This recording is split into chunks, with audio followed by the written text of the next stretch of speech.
ना सीवर है, ना कोई उन्होंने हॉस्पिटल खुलवाया, ना कोई स्कूल खुलवाया, ना कोई पार्क बनाया। दिल्ली को 25 साल पीछे करने का काम किया है। शीला दीक्षित के द्वारा, सुषमा स्वराज के द्वारा, बदन लाल खुराना जी के द्वारा और साहेब सिंह वर्मा जी के द्वारा जो विकास का काम हुआ था उसको भी वो आगे बढ़ाने का काम नहीं किया उन्होंने। विधायक जो अभी वर्तमान में हैं मोहनिया जी, उन्होंने बहुत अच्छा काम किया अपना घर भरने का, झोली भरने का, टैंकर माफियाओं के द्वारा पानी बेचने का, एक एक रोड को कागजों में 3-3 बार दिखा करके पैसे कमाने का। नमस्कार, सौगंध टीवी देख रहे हैं आप। मैं आपके साथ शिवम चौबे।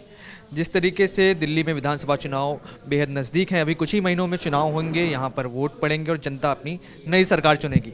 इस बीच दिल्ली में राजनीति का माहौल पूरा गर्मा गर्मी पर है और हम यहाँ मौजूद हैं संगम विहार में, और हमारे साथ बात करने के लिए निगम पार्षद मौजूद हैं संगम विहार के चंदन कुमार जी।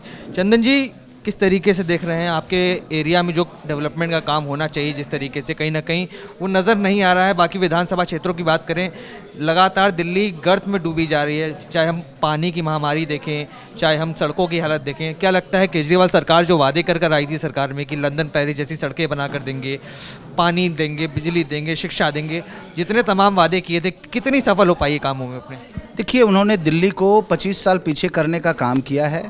शीला दीक्षित के द्वारा, सुषमा स्वराज के द्वारा, बदन लाल खुराना जी के द्वारा और साहेब सिंह वर्मा जी के द्वारा जो विकास का काम हुआ था उसको भी वो आगे बढ़ाने का काम नहीं किया उन्होंने दिल्ली को एक डंप करने का काम किया है।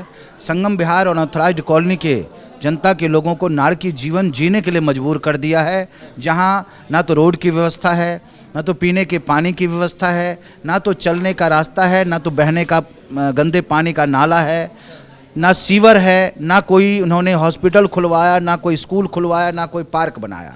इन सब चीज़ों को देखते हुए संगम बिहार के विधायक जो अभी वर्तमान में हैं मोहनिया जी, उन्होंने बहुत अच्छा काम किया अपना घर भरने का, झोली भरने का, टैंकर माफियाओं के द्वारा पानी बेचने का, एक एक रोड को कागजों में 3-3 बार दिखा करके पैसे कमाने का, नए ट्यूबवेल के नाम पर 10-10 लाख रुपए असूल करने का काम उन्होंने किया है। और संगम बिहार की जनता से उन्होंने जो खिलवाड़ किया है, इस बार चुनाव में संगम बिहार की जनता उनको सबक सिखाए। आप भी संगम विहार से निगम पार्षद के तौर पर यहाँ पर सेवा दे रहे हैं, क्या लगता है आपने क्या क्या कदम उठाया है जो कि विधायकों द्वारा नहीं उठाए जा रहे थे? क्या आपने आवाज़ पहुँचाने का काम किया?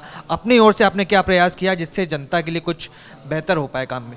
देखिए, एक सामाजिक कार्यकर्ता के नाते और पार्षद के नाते जितना मैंने काम किया है वो मैं अपने आप में गौरवान्वित महसूस करता हूँ। यहाँ पर जितनी बेसिक सुविधाएँ थी, चाहे वो डिस्पेंसरी का काम हो, पार्क का काम हो, प्राइमरी स्कूल को रेनोवेशन का हो या नया स्कूल बनाने का काम हो, एक प्राचीन श्मशान घाट था उसको जीर्णोद्धार करने का काम हो, सार्वजनिक शौचालय हमारे इलाके में 50 साल से नहीं था, जो हमने 3 सार्वजनिक शौचालय देने का प्रयास किया। एक का उद्घाटन अभी 2 दिन पहले किया है हमने, 2 का और जल्द ही उसका उद्घाटन करेंगे। 11 बीघे में पार्क बनवाने का काम कर रहे हैं। एक कूड़ादान बनवाने का हमने काम किया बहुत बढ़िया, जो कि हमारे इलाके में कूड़ादान नहीं था, मलेरिया ऑफिस नहीं था, एमसीडी का कोई यहाँ कार्यालय नहीं था, किसी भी तरह की सुविधा नहीं थी, जो हमने देने का प्रयास किया है और हम 2 साल में ही इसको संपन्न कर पाए हैं।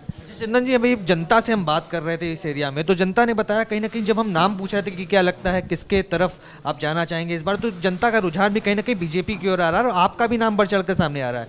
तो क्या इस बार आपकी तैयारी है विधायकी की? क्योंकि जनता तो पूरा समर्थन देने की मूड में नजर आ रही है। जनता से बात कर रहे हैं तो आपका नाम लोग जान रहे हैं, पहचान रहे हैं और आपका समर्थन भी कर रहे हैं। आपके किए गए कामों को देखकर वो कहीं ना कहीं आपको एक विधायक के तौर पर आने वाला चेहरा देख रहे हैं, तो कितनी सहमति रखते हैं इस चीज़ से आप?